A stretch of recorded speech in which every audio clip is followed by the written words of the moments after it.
ఔషధాలపై సుంకాలు విధిస్తూ ట్రంప్ నిర్ణయం తీసుకున్నారు. పలు రకాల ఔషధాలపై 100% సుంకాలు విధించే ఎగ్జిక్యూటివ్ ఆర్డర్పై ట్రంప్ సంతకం చేశారు. ఈ నిర్ణయం భారత ఫార్మా రంగంపై ఎలాంటి ప్రభావం చూపుతుందనే అంశాలపై ఫార్మాసిటీ మాజీ డైరెక్టర్ జనరల్ రావి ఉదయ భాస్కర్తో మా ప్రతినిధి శ్రీకాంత్ ముఖాముఖి చూద్దాం. అమెరికా అధ్యక్షుడు ట్రంప్ తన సుంకాల పరిధిని విస్తృతం చేసుకుంటూ పోతున్నాడు. ఇప్పటివరకు కొన్ని రంగాలపైన సుంకాలు విధించిన ట్రంప్ తాజాగా ఫార్మా రంగం పైన కూడా సుంకాలు విధిస్తూ ప్రకటన జారీ చేశాడు. ఇది ఏకంగా 100% విధిస్తున్నట్టు కూడా ప్రకటించారు. అయితే ప్రస్తుతం ఫార్మా రంగంలో వేటిపైన ఈ ట్రంప్ సుంకాల ప్రభావం ఉంటుందని తెలుసుకోవడానికి ఫార్మాక్సిల్ మాజీ డైరెక్టర్ జనరల్ రావి ఉదయ భాస్కర్ గారు ఉన్నారు. ఆయన అడిగి మరో తెలుసుకున్నాం. నమస్కారం సార్. నమస్కారం అండి. సార్, ఇప్పటివరకు ఫార్మా రంగానికి మినహాయింపునిస్తూ వచ్చిన ట్రంప్ తాజాగా వీటిపైన కూడా 100% సుంకాలు విధిస్తున్నామని చెప్పి ప్రకటించారు. ఈ మేరకు ఎగ్జిక్యూటివ్ ఆర్డర్ కూడా విడుదల చేసినట్టు వార్తలను బట్టి తెలుస్తుంది. ఇది ఎలాంటి ప్రభావం చూపించింది సార్? ఎందుకంటే ఫార్మా అంటే చాలా రకాల ఉంటుంది, అందులో ప్రతి రంగంలోనూ వివిధ అంశాలు ఉన్నట్టు కూడా ఫార్మాలోనూ కూడా విభిన్న అంశాలు ఉంటాయి కదా, విభిన్న ప్రొడక్ట్స్ ఉంటాయి కదా, వేటిపైన ప్రభావం చూపించవచ్చు ప్రధానంగా? బేసిక్గా అండి, అంటే ట్రంప్ నిన్న మాట్లాడింది రేపు ఏం మాట్లాడతాడో తెలియదు ఆయన. ఇది కరెక్ట్. సో ఆయన, నేను ముందు నుంచి చెప్తున్నాను, లాస్ట్ 8 months నుంచి కూడా, ఈజ్ వెరీ ఇన్కన్సిస్టెంట్, అన్ప్రిడిక్టబుల్. ఆయన ఏం చెప్తాడనేది ఏమంటాడనేది కూడా తెలియదు. దాని మీద ఇప్పుడు అతను ఇచ్చిన ఎగ్జిక్యూటివ్ ఆర్డర్లో బేసిక్గా ఏం చెప్తున్నారంటే, అంటే మనం కొంత వెయిట్ చేయాలి. ఆయన ఏం చెప్తున్నారంటే, ఇప్పుడు బ్రాండెడ్ డ్రగ్స్ కానీ పేటెంటెడ్ డ్రగ్స్ కానీ ఇంపోర్ట్స్ మీద 100% టారిఫ్స్ వేస్తాను 1st October 2025 నుంచి అంటున్నారు. ఇప్పటి వరకు ఏంటి, స్టార్టింగ్ నుంచి మీరు ఆయన ఇండియాతో మాట్లాడినప్పుడు రెసిప్రోకల్ టారిఫ్స్ అన్నారు, తర్వాత 25% అన్నాడు, తర్వాత 200% అన్నారు, ఆ తర్వాత రష్యన్ ఆయిల్ కొంటున్నాం కాబట్టి 50% అన్నారు. As of now there is ఆ టారిఫ్ని ఫార్మా వరకు ఎగ్జామ్ చేశారు. సో ఈ ఎగ్జామ్షన్ అనేది బేసిక్గా కంటిన్యూ అవుతుందా అవదా అనేది మనం ఎగ్జామిన్ చేసినప్పుడు అవదనేదే కనబడుతుంది. అది basic plain reading of the executive order. But October 1st నుంచి ఇంప్లిమెంట్ చేస్తామని అంటుంటే ఆ ఎగ్జామ్షన్స్ అనేవి ఉండవేమో అనేది ఉంది. ఇక మనం భారతదేశం వరకు వస్తే మనం దాదాపుగా 10 బిలియన్ లోపే మనం ఎక్స్పోర్ట్ చేస్తున్నాము అమెరికాకి. ప్రిడామినెంట్లీ మనం జనరిక్ ప్లేయర్స్, అంటే జనరిక్ డ్రగ్స్ తయారు చేస్తాం మనం. ఇప్పుడు ఆయన అనేది బ్రాండెడ్ పేటెంట్ డ్రగ్స్ అంటున్నారు. నేను అనుకోవడం ఏంటంటే, మనకి ఇమీడియట్గా సీరియస్ ఇంపాక్ట్ పడుతుందని అనుకోవట్లేదు.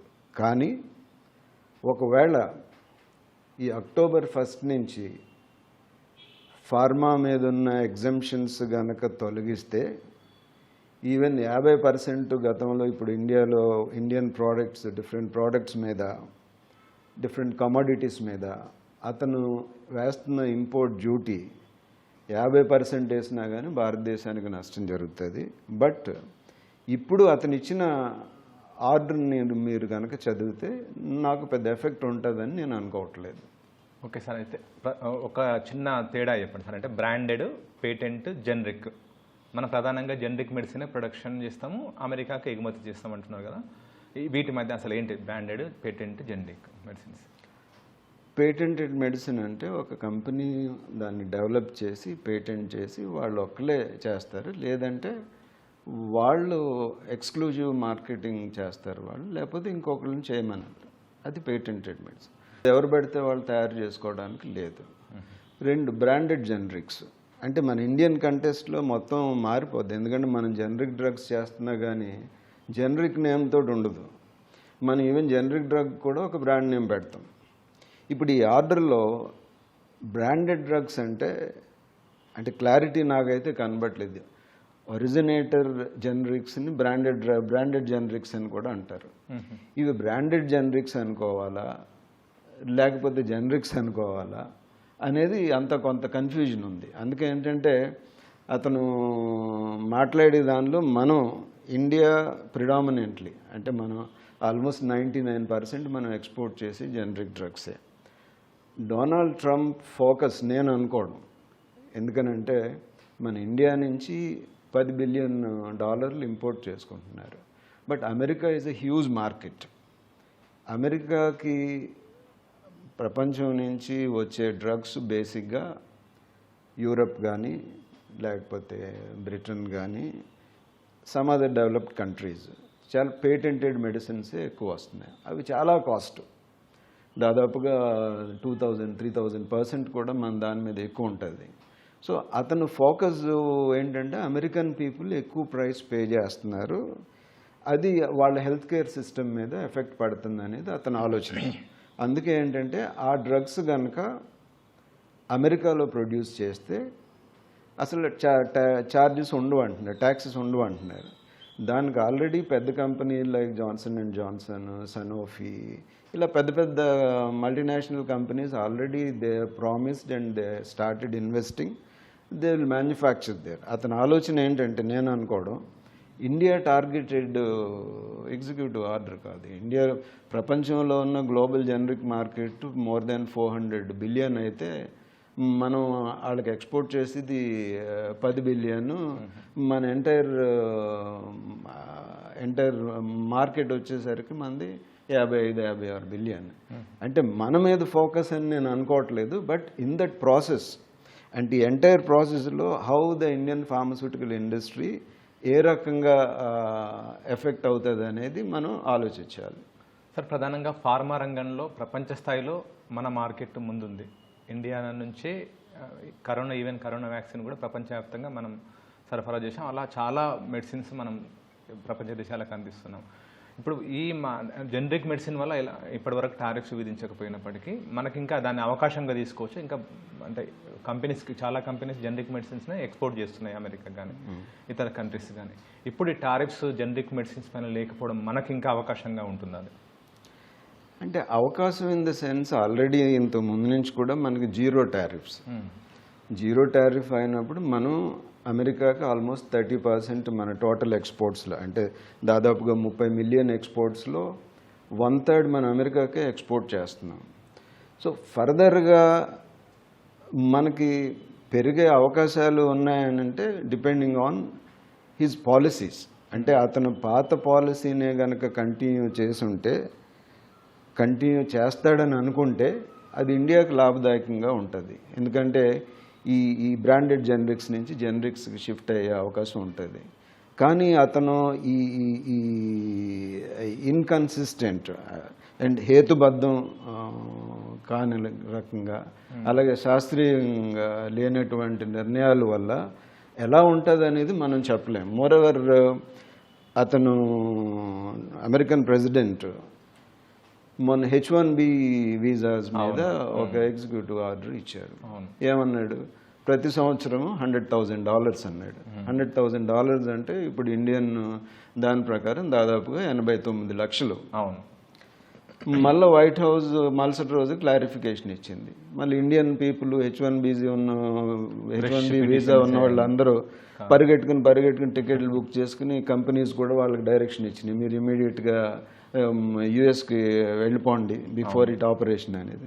నెక్స్ట్ డే మళ్ళీ వైట్ హౌస్ క్లారిఫికేషన్ ఇచ్చింది, ఇది ఇలా కాదు, ఇది వన్ టైము అన్నాడు.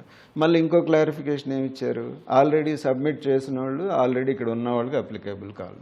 అటువంటి అంటే I'm seeing for the first time unpredictable. ఆయన ఏం మాట్లాడతాడో ఆయనకే తెలియనప్పుడు ఆయన మాట్లాడిన ప్రతి దాని మీద మనం మాట్లాడడం అనేది కూడా కరెక్ట్ కాదేమో అని నాకు అనిపిస్తుంది. అవును సార్.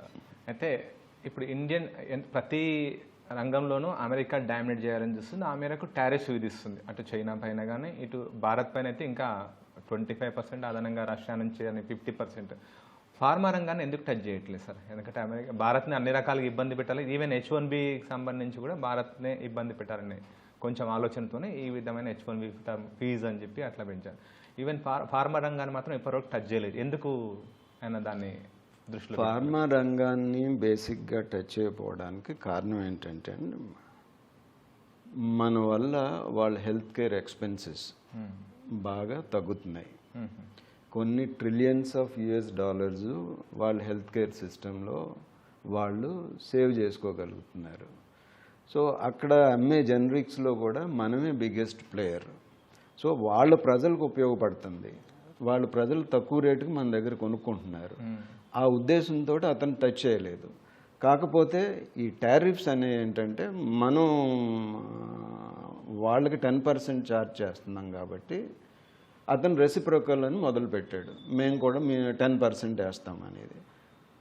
ఇప్పటివరకు 0 అది ఆ 10% వెళ్ళబోయి 20% అయింది, 25% అయింది, 50% అయింది, ఒకసారి ఏమో 200% అన్నాడు, ఇప్పుడేమో 100% అంటున్నారు. అది ఇండియాకా కాదా అనేది మనం చెప్పలేం. But one thing I can say, ఈరోజు పరిస్థితులను బట్టి మన ఇండియన్ ఫార్మస్యూటికల్ ఇండస్ట్రీ ఉన్న క్యాపబిలిటీసు, కెపాసిటీసు, నైపుణ్యత, కాస్టింగు, మనకు ఆల్టర్నేటివ్ లేదు. ఓకే, ఆ ఆల్టర్నేటివ్ లేదు కాబట్టి మనం ఈ సిచ్యువేషన్ని చైనా వాళ్ళు ఎలాగా బార్గెయిన్ చేస్తున్నారు, ఎలా ఉపయోగించుకుంటున్నారో మనం కూడా అదే రకంగా మన స్ట్రెంగ్త్ని బేస్ అయ్యి మన ఆర్గ్యుమెంట్, మన డిస్కషన్స్ ఉండాలి. సో మనం స్టార్టింగ్ నుంచి కూడా ఏంటంటే మనం ఏమి మాట్లాడకుండా ఉన్నాం. అతను ఏది చెప్తే దానికి more or less not only trade, political issues కానీ చాలా ఇష్యూస్లో అమెరికా ఏది చెప్తే అది వింటున్నట్టుగానే మనం ఉన్నాం. సో అతను ఈరోజు ఏంటంటే ఇండియా అమెరికా ఏది చెప్తే అది అంతా వినాలి అన్న దానిలో ఉన్నాడు. ఇప్పుడు అమెరికా మానేమంటేనే మనం ఇరాన్ నుంచి ఆయిల్ కొనడం మానేసాం. ఇరాన్ నుంచి ఆయిల్ కొన్న అతని మాట వినే, అతని ఇన్ ద సెన్స్ యుఎస్ మాట విని ఇప్పుడు మనం రష్యా దగ్గర కొంటున్నాం. రష్యా దగ్గర కొంటే దాని మీద టారిఫ్ అండి. మరి మనం ఎవరి దగ్గర కొనాలి ఆయిల్? అంటే ఆయన చెప్పిన దగ్గర ఎలాగా కొంటాం? అలాగే ఏంటంటే ఇప్పుడు అంటే మనం వాట్ ఐ ఫీల్, మనం ఒక 6-7 నెలలు లేటుగా అతన్ని కొంచెం ఎదుర్కోవడం మొదలుపెట్టామని మనం అనిపిస్తుంది. ఎందుకంటే యుఎస్ ఒకవేళ అక్కడ అతను మందులు తయారు చేయాలని అన్నా 87% ఆఫ్ ద కాంపోనెంట్స్ యూజ్డ్, అంటే ఏపీఐస్ కానీ ఇంకోటి కానీ మెషిన్ బయట నుంచి ఇంపోర్ట్ చేసుకోవాలి. చైనా నుంచా, లేకపోతే ఇండియా నుంచా, యూరప్ నుంచా, డిఫరెంట్ కంట్రీస్ నుంచి. ఆ పరిస్థితి ఉన్నప్పుడు ప్రపంచంలో చిన్న చిన్న దేశాలు కూడా అతను టారిఫ్ అనగానే మేము వేస్తామని చెప్పి, అతనితో బిగ్గెస్ట్ ట్రేడర్ మెక్సికో ఉంది, మెక్సికో వాళ్ళు కూడా అతని మీద నువ్వు వేస్తే మేము వేస్తామన్నారు. జపాన్ ఉంది, జపాన్ మీరు వేస్తే మేము వేస్తామన్నారు. మనం ఎందుకు అది మిస్ అయ్యామనేది నాకు ఐ డోంట్ అండర్స్టాండ్. అక్కడి నుంచి అతను అడ్వాంటేజ్గా అతను తీసుకున్నాడు. సో మనం ఏంటంటే మన బలాన్ని మనం ప్రాపర్గా, పర్టికులర్గా in the area of pharmaceutical industry జనరిక్స్లో మన బలాన్ని మనం ప్రాపర్గా వాడుకోలేకపోయాం. 2, మన భారతదేశంలో ఉన్న యుఎస్ఎఫ్డిఏ అప్రూవ్డ్ సైట్స్ అంటే అమెరికా తర్వాత మనకే ఎక్కువ ఉన్నాయి. అలాగే ఏఎన్డిఏస్ మనం ఆల్మోస్ట్ మోర్ దెన్ 40% ఏఎన్డిఏస్ ఉన్నాయి. మన ఇండియన్ కంపెనీస్ దాదాపుగా 7-8 కంపెనీలు టాప్ 20 గ్లోబల్ జనరిక్ కంపెనీస్లో ఉన్నాయి. ఇంత స్ట్రెంగ్త్ ఉండి మన మీద వాళ్ళు ఆధారపడి ఉన్నారనడానికి చాలా ఆర్గ్యుమెంట్స్ ఉన్నాయి, ఎవిడెన్సెస్ ఉన్నాయి. ఇన్ని ఉన్నప్పుడు మనం దాన్ని వాడుకోలేకపోయాం. అతను ట్రంప్ ఏంటంటే ఇండియా ప్రజల్ని, ప్రపంచాన్ని ఇబ్బంది పెట్టడం కాదు, వాళ్ళ మనుషులను కూడా ఇబ్బంది పెడుతున్నాడు. ఎందుకంటే ఆయన ఒక వ్యాపారస్తుడు, ప్రతిదీ వ్యాపారం కింద చూస్తున్నాడు. సో ఆయన కన్సిస్టెన్సీ లేదు. సో ఆయన యాక్షన్స్ మీద మనం అంటే అన్ఫార్చునేట్లీ ప్రపంచంలో బిగ్గెస్ట్ పవర్ కాబట్టి ఎకనామికల్లీ, మిలిటరీ అన్నట్లోని బుల్డోజ్ చేస్తున్నాడని బుల్లియింగ్ చేస్తున్నాడు. దానికి చాలామంది దాసోహం అవుతున్నారు. మనం చాలా లేట్గా రెస్పాండ్ అయింది. మొన్న యుఎన్ జనరల్ అసెంబ్లీలో కూడా he's telling that India Pakistan war నేనే ఆపానంటే. ఇప్పుడు మనం వీఆర్ ఇన్ కన్ఫ్యూజన్, అసలు అతను చెప్పేది రైటా ఏంటి అనేది. సో ఆ రకంగా అతను మాట్లాడుతున్నప్పుడు నిలువరించలేము. అతను మాట్లాడిన ప్రతి దాని మీద మాట్లాడడానికి కూడా నాలాంటి చాలా స్మాల్ పీపుల్కే చాలా విసుగ్గా ఉంది. ఓకే సార్, ఇప్పుడు బ్రాండెడ్ పేటెంట్ మెడిసిన్ అమెరికా లెవెల్గా అంటే అమెరికా స్థానికంగా ప్రొడక్షన్ చేయాలనేది ఆయన టార్గెట్గా ఈ టారిఫ్ విధించారు కదా, అది పాసిబుల్ అవుతుందా వాళ్ళకి?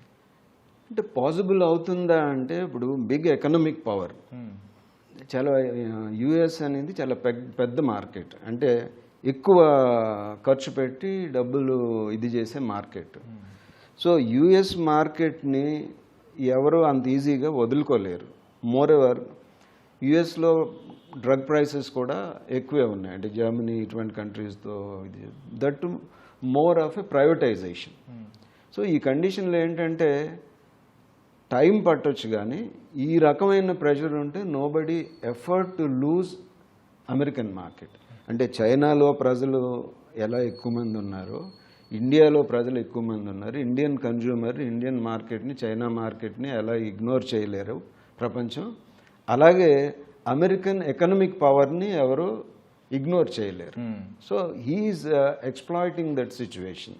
అందుకే ప్రపంచం అంతా ఏంటంటే చాలా యాజిటేట్, అంటే డిస్టర్బ్డ్గా ఉన్నారు. Okay sir, thank you sir. Thank you అండి, థ్యాంక్ యూ సో మచ్.